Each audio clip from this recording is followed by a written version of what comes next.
The sound of the gavel cracked like thunder, shaking the walls of the juvenile court in Chicago.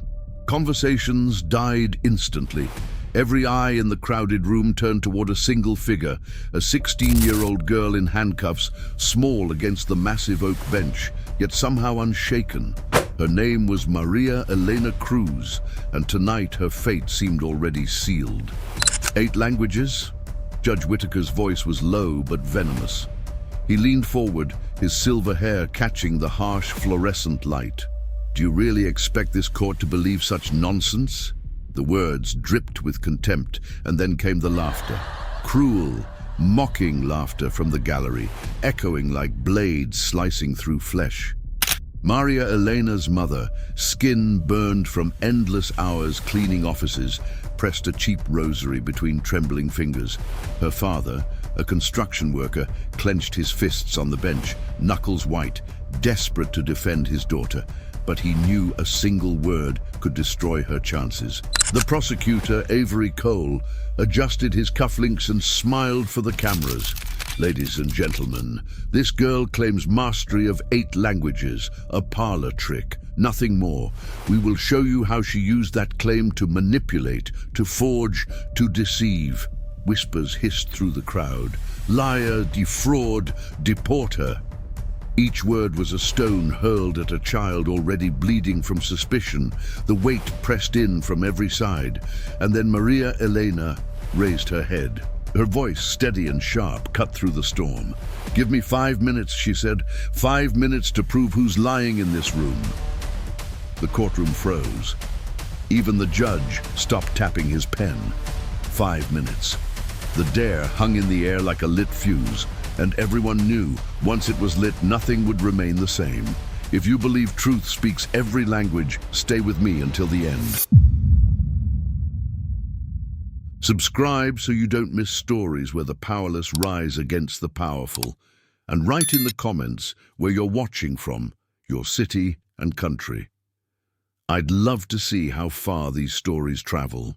The fuse was lit. All it took was that single sentence, 5 minutes, and the atmosphere inside courtroom 3 shifted from casual cruelty to a storm waiting to break. Reporters adjusted their cameras. TikTok live streams flooded with comments. A hush settled like a veil, heavy, suffocating, but filled with electric curiosity. Judge Whitaker, 58 years old with a reputation sharpened by decades of harsh rulings, leaned back in his leather chair, his icy blue eyes fixed on the girl before him, as though he were examining an insect pinned under glass. His nickname in the legal halls was Whitaker the Hammer, a man who prided himself on cracking down hardest on those he deemed unworthy of a second chance. And Maria Elena Cruz, young Latina immigrant, fit perfectly into the profile he despised. Beside her stood a nervous public defender, Sarah Levinson, flipping through case files with trembling hands. This was her first high-profile case, and the weight of it nearly buckled her knees. How could she defend a girl accused not just of fraud, but of building an underground network of falsified documents? The charges were stacked like bricks, meant to crush. Prosecutor Avery Cole took the stage with theatrical precision. He was in his mid-40s, handsome in a way that cameras loved, with ambition carved into every smug smile. For him, this case wasn't about justice, it was about headlines. His career had been built on the broken futures of immigrant youth, each conviction another stepping stone toward political office. He adjusted his silk tie and let the silence stretch before he spoke, savoring the tension. "Your Honor, members of the jury," he began, his voice slick and confident. "The defendant stands accused of fabricating documents, immigration papers, birth certificates, diplomas, crafted in languages she claims to speak, 8 of them apparently. A claim so extraordinary that it demands proof. And yet, when examined, what do we find? Machine translations, sloppy mistakes, convenient forgeries." He paused, letting his gaze sweep across the jurors. "This is not talent, this is deceit." A murmur of agreement rippled through the audience. Some smirked, others shook their heads, and a few filmed eagerly, already imagining the viral clip of a young immigrant girl being torn apart by the American justice system.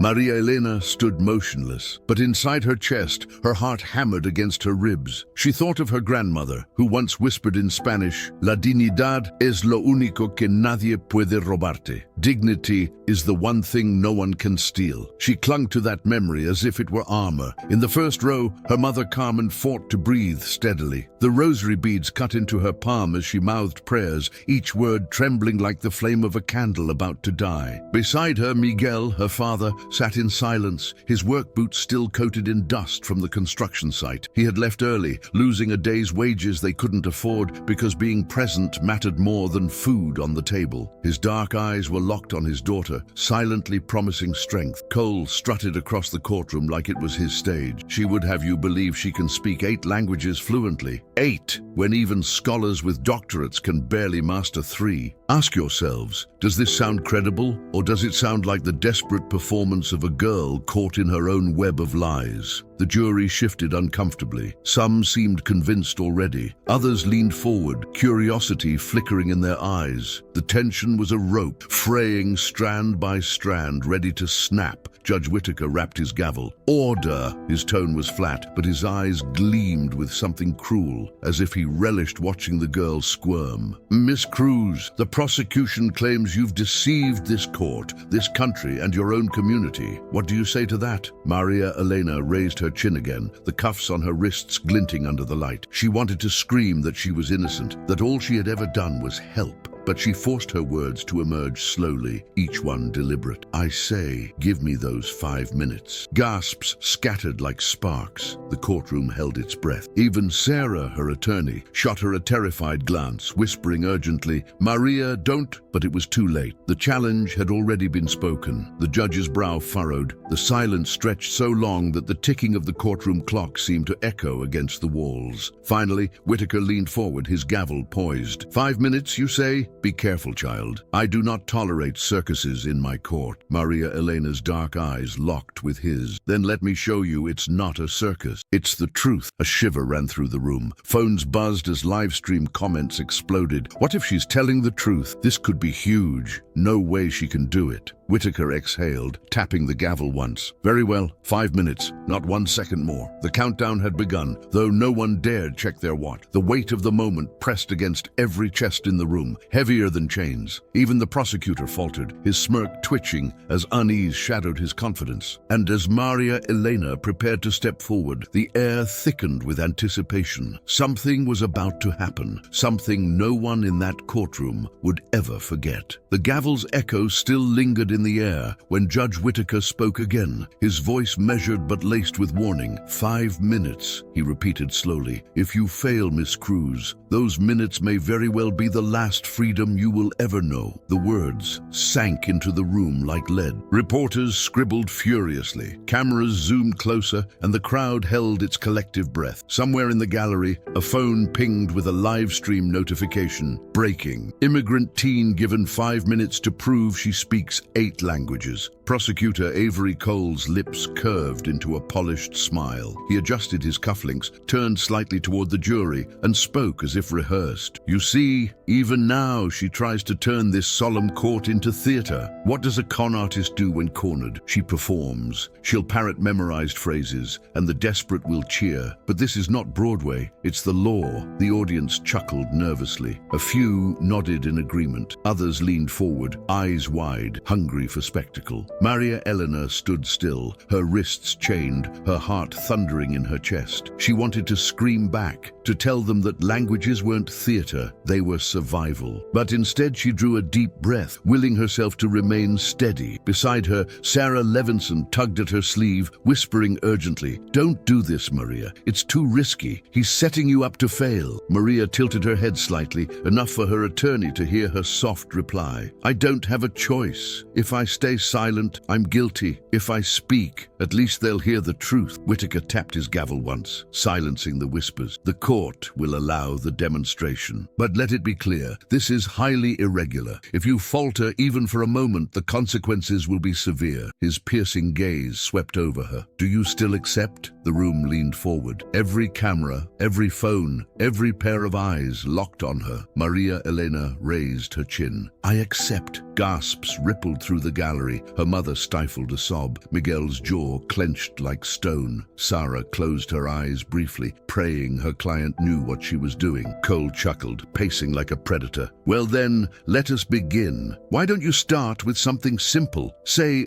a greeting in French. Surely that's one of the 8. Maria didn't move, not yet. She knew better than to let him control the pace. She looked instead at the judge. Your Honor, may I choose the order? If I am to prove my fluency, I should not be led by the prosecution's convenience. Whitaker hesitated. His instinct screamed to shut her down, to deny her even that sliver of control. But the cameras were everywhere, and the world was watching. Finally, he nodded. Very well, you may proceed. Cole's smirk faltered. The room thickened with silence again, a silence so heavy that the ticking clock seemed deafening. Maria closed her eyes for a moment, centering herself. In that stillness, memories surged. Her grandmother whispering in Spanish prayers she couldn't translate, neighbors who spoke no English struggling at hospitals, her own nights in the library repeating strange syllables until they became familiar. She opened her eyes, but before she could speak, Cole leapt in again, desperate to control the narrative. Members of the jury, notice her hesitation already. She's stalling. She knows she cannot deliver. The judge shot him a sharp glance. Enough, Mr. Cole. You will have your time. Right now, the floor belongs to the defendant. The prosecutor's jaw tightened, but he stepped back, his eyes still drilling holes into her. Maria inhaled deeply. The courtroom seemed to blur at the edges, every sound muffled, every light harsh. She wasn't just speaking for herself. She was speaking for her family, for every immigrant dismissed as ignorant, for every voice silenced by language barriers. Her mother whispered through tears, Dios, ayúdala, and Maria whispered back without words, just a glance, steady and fearless. The tension snapped taut, ready to break. Reporters leaned forward, pens frozen above paper. 1,000 live stream viewers typed frantically, she's about to do it. No way this girl knows 8. This is insane. Judge Whitaker leaned forward, his knuckles white around the gavel. Miss Cruz, he said, his voice low but resonant, your 5 minutes begin now. Your 5 minutes begin now. The air thickened. Maria Elena lifted her chin, her chains rattling softly. And then, in perfect English, she began, my name is Maria Elena Cruz. I respect this court, but I will show you the truth. The gallery stirred. Before the whispers could rise, she switched to Spanish. La verdad, she said, the truth needs no permission to speak. Gasps rippled through the crowd. Phones lit up. Comments exploded. That's real Spanish. Sounds native. Without pause, she shifted to French. La justice, justice, she explained, has no borders when the evidence is clear. The words rang crisp, sharp, elegant. Even a juror leaned closer, his pen frozen mid-note. Then came Italian. La verità, the truth, she translated, does not fear translation. It fears lie. The cadence was melodic, the kind of rhythm only a fluent speaker carried. Next was Portuguese. A verdade, again the truth. When the law fails, language can save. The Brazilian lilt in her voice made the phrase sing. By now, even Judge Whitaker's eyes flickered, though his face stayed stern. She pressed forward. In Russian, she announced, her tone firm, truth does not depend on accent. The consonants rolled from her lips, heavy and commanding. Jurors exchanged uneasy looks. Then came Mandarin. In flawless Mandarin,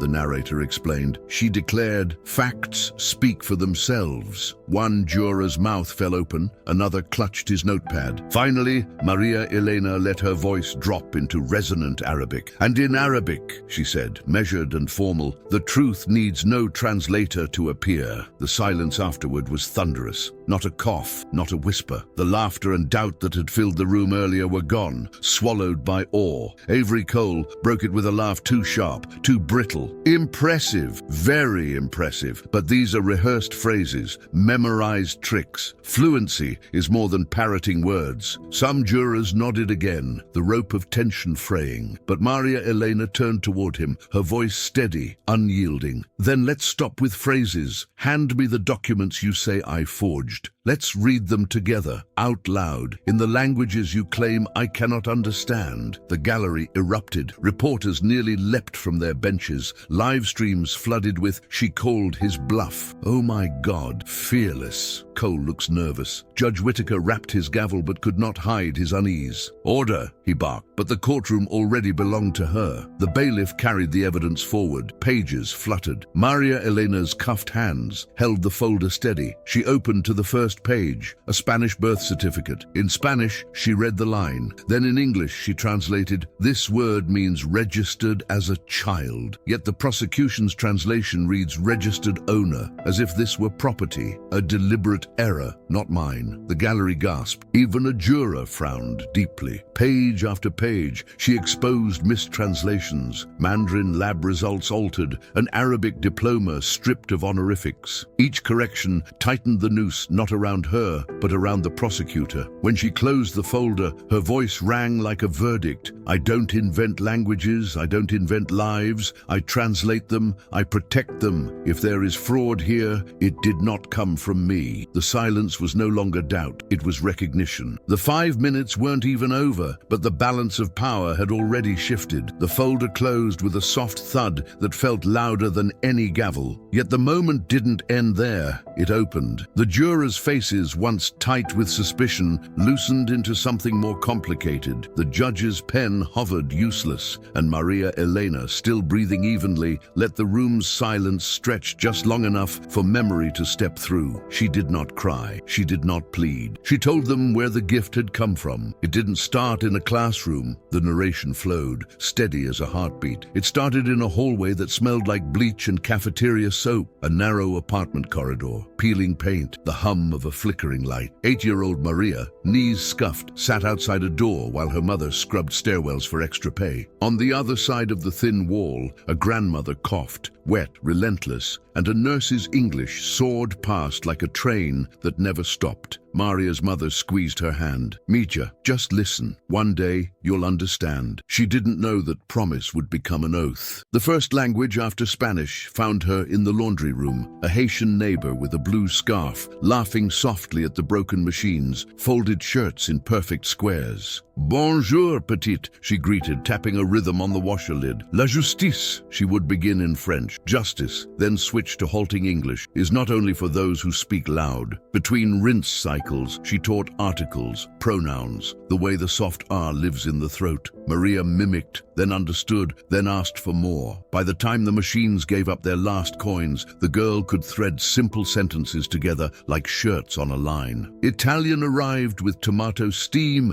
and the clatter of plates. After school, Maria wiped tables at a corner pizzeria where the owner insisted the sauce should rest like a sundae. He was Signor Bellini, with wrists scarred by ovens and a voice that rose and fell like a song. "La verità," he would say, "the truth doesn't burn if you watch it." He taught her numbers first, because orders had to be right. Then greetings, then demands, shouted from the kitchen that turned into grammar games. She learned that language could be music, not just survival. She learned that kindness could taste like basil. Portuguese came wrapped in laughter and bus exhaust. On Saturday mornings at a church that hosted a Brazilian youth soccer league, the mothers set up thermoses and plastic cups. The fathers argued happily about who had the better touch from Pelé's era to the present. A teenager named Anna, patient and brilliant, traded English homework help for practice conversations. A verdade, the truth, Anna would translate, is a ball you pass or you lose the game. Maria learned that vowels could open like windows, that a sentence could lean into a rhythm until even fear swayed. Russian sounded like winter, firm, structured, exacting. It came from a retired nurse on the 6th floor who baked black bread and despised sloppy thinking. She lined verbs like marching soldiers and insisted on cases, not because the girl would need them, but because precision healed. "You respect meaning," the nurse would say, tapping the dictionary's spine, "or you harm someone without intending to." The lesson lodged deep. Words can hurt. Accuracy is mercy. Mandarin arrived at a free clinic where Maria filed forms after homework. A volunteer from the university, sleepy-eyed, underfed, kind, taught tones between lab intake and phone calls. No one answered. He drew 4 marks on a sticky note, rising, falling flat, and showed her how a single sound could climb, dip, or stay steady until it opened different doors. Tone controls meaning, he explained, and meaning controls fate. She practiced until the notes sang. She cared because she had watched fate take what misunderstanding offered. Arabic walked in with night shift security and cardamom coffee. A guard named Samir kept novels in his pocket and patience in his eyes. He taught her formal greetings first, out of respect, then the turns that soften command into invitation. He explained the weight of honorifics, how a tiny particle can confer dignity, and how removing it, a careless flick, can erase a life. She learned not just to pronounce, but to bow with sound. All of it threaded through English, the language she sharpened in public libraries where the light stayed on even when hope didn't. Audiobooks whispered at a speed she matched, then passed. She copied sentences, then folded them into her own. She memorized the thick, stubborn phrases of legal forms the way other kids memorized song lyrics. English didn't replace anything. It braided everything together. Back in the courtroom, the narration did not hurry. It carried these rooms, the laundry's steam, the pizzeria's heat, the clinic's stale air, into the oak-paneled chamber like offerings. Jurors leaned forward, not because they were told to, but because the picture was becoming whole. 8 languages didn't make me special, Maria said plainly. They made me useful. The words landed with the soft force of truth. Her mother's fingers unclenched slightly on the rosary. Her father kept his eyes steady, even as they shone. The prosecutor tried to interrupt the memory with ridicule. Charming origins, he said, pacing. But origins don't absolve crimes. This is still a performance. He aimed the last word at the jury like a dart. The narration did not grant him center stage. It drew instead a different line. The first time Maria translated at the clinic because no one else was there, the intake nurse panicking over a form stamped urgent. A mother stood, knuckles whitening around a plastic chair, while a child clutched a paper bag and breathed too fast. Maria read the Mandarin slowly, careful with tone, even when fear trembled in her throat. She chose the English that calms. Benign means safe, safe means home, and the mother's shoulders dropped like a bridge finally lowered. It recounted an evening when a tall man with careful hands brought an envelope from overseas, the edges soft with handling. An Arabic diploma, proud and fragile. A scanning error had shaved an honorific into something that looked suspicious. A clerk had called it counterfeit without understanding. Maria traced the missing particle with her finger, then wrote a note to the evaluation board that did not lecture but illuminated. Weeks later, the man returned wearing a visitor's badge from a hospital where he now interned. He brought cardamom cookies, too sweet, wrapped in gratitude. It showed the pizza kitchen when the oven broke and Signor Bellini muttered in 3 languages at once, every sentence a prayer and a complaint. Maria laughed, translated the repairman's instructions over the phone, and the old man pretended his eyes watered from tomato steam. He sent her home with a box so heavy her father grinned at the weight. Each memory pulled another thread until the tapestry held. The narration made it impossible to pretend she had collected languages for applause. She had gathered them because the world kept falling through cracks shaped like words. She learned the ethics too, the limits. When a neighbor tried to pay her for a letter she knew should go through a certified translator, she refused and found a pro bono clinic. When a teacher offered extra credit in exchange for creative interpretations that would make a report seem stronger, she walked away and took a lower grade. The retired nurse had been right. Accuracy is mercy. She would not weaponize it. In the gallery, recognition flickered across faces like light underwater. People who had never needed translation realized how often understanding is mistaken for luxury. People who had needed it felt for once seen without being explained away. The prosecutor tried again, voice brighter, more brittle. Even if her fairy tale apprenticeships were true, that doesn't explain the forged documents. The narration let his word hang, then placed beside it the quieter one Maria used. Mistranslation. A birth certificate becomes property with a single wrong noun. A lab result becomes dread with a tone flattened. A diploma turns to dust when honor is clipped. None of that is theatrical if you are the person it buries. Judge Whitaker's pen finally touched paper, not with fury, but thought. His gaze drifted to the evidence, then back to the girl who had been accused of conjuring identities from noise. He had built a career on certainty. Uncertainty now knocked, polite and persistent. Maria did not press. She did not declare herself a miracle. She returned to the blunt edges of her origin. Nights when bills outlasted paychecks. Mornings when her father's boots left dust on the doorway like a map of fatigue. The day her grandmother's chart, written in a language no one stopped to interpret, bought her one less hour than she needed. Promises made at the edge of a bed where the sheets smelled of disinfectant and distance. She looked at the jury and offered the smallest of smiles. "I studied because silence is expensive," she said. "My family couldn't afford it." The line struck like a bell, low and honest. Even the prosecutor's smirk faltered. The narration stepped back into the present with a practiced ease, tying the thread of origin to the rope of the moment. The 5 minutes still ticked. The room had traveled years in seconds and returned different. The demonstration had proven skill. The story had proven motive. Together, they formed something larger than spectacle. Outside the courthouse, comments multiplied. Inside, breath returned in unsteady waves. The judge set his pen down, fingertips steepled, eyes on the girl who had not raised her voice once and yet had moved the entire room. He cleared his throat as if to speak, but a stir began at the rear benches. Subtle at first, then gathering. A woman stood, hands shaking,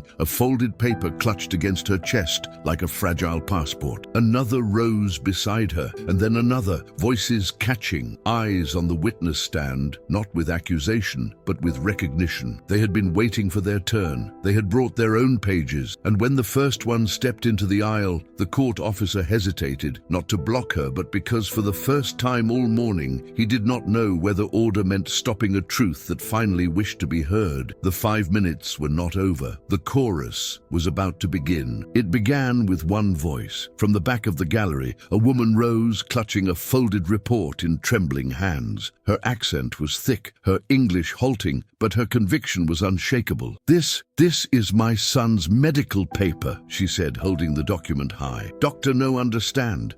Her voice broke and she pointed at Maria. "She translate. She save him." A murmur surged through the crowd. Phones angled instantly toward the woman. Hashtags ignited. "She saved my son." Truth innate. Judge Whitaker's gavel thundered. "Order! Sit down, ma'am. This is irregular." But she would not sit. "Irregular? My boy alive because of her words? You call that irregular?" Tears streamed down her face as she clutched the page to her chest. Before the silence could settle again, another figure stood, an older man with steady eyes and an envelope tucked under his arm. His voice carried weight, each syllable deliberate. "My diploma," he said firmly. "In Arabic, they told me fake. She showed me it was real. Because of her, I work now. Because of her, my family eat." He held the envelope aloft, shaking with passion. "You call her criminal? She give me dignity back." The courtroom erupted, voices rising like a tide breaking free. "Order!" Whitaker bellowed again, his gavel cracking the desk. But this time, his demand carried less authority, more desperation. Reporters scribbled madly. Live stream chats exploded. "This is unreal. They're lining up for her." The system is shaking. One by one, more people rose. A mother with worn shoes, a young man with a scar on his cheek, an elderly woman holding papers yellowed with time. Each had a story. Each had proof. "She translated my father's birth certificate so he could join us here. She explained my work permit when no one else would. She gave me words when the system gave me silence." Their voices overlapped, blending into a raw, unfiltered chorus. Not rehearsed, not polished, real. The weight of lived truth, heavy and undeniable. At the defense table, Maria's attorney sat frozen, eyes wide. She had prepared legal arguments, case precedents, strategies, but none of it mattered now. What spoke louder than any statute was the people themselves. Cole, the prosecutor, slammed his palm on the table. "Your Honor, this is chaos. This This is mob manipulation. His voice cracked under the strain. She orchestrated this, planted these witnesses, but his protest fell flat against the tide of testimony. Every denial only sharpened the jury's gaze against him. Sweat darkened his collar. His polished smile cracked. Maria did not move, did not smile, did not cry. She stood steady, her cuffed wrists resting against the table, her presence quiet but commanding. She didn't need to speak. The voices around her had become her defense.